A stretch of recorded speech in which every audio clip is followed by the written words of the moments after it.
સંપત્તિ આવે ને સંપત્તિની હારવાર દુર્ગુણો આવે, પણ જો તમારા આંગણાનો ધર્મ હશે, આંગણામાં પતિવ્રતા ધર્મ હશે, આંગણામાં આવા શાસ્ત્રોના પારાયણ હશે, આંગણામાં સાધુ સંતોની પૂજા હશે, તો આ દુર્ગુણથી બચી શકાય.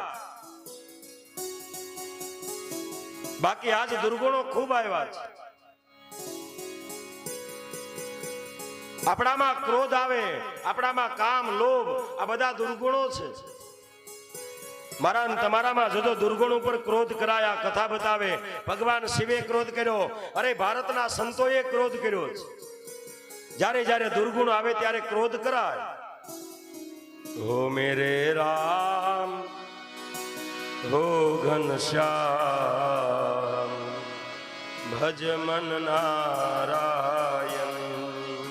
હો મેરે રામ હો ઘનશ્યામ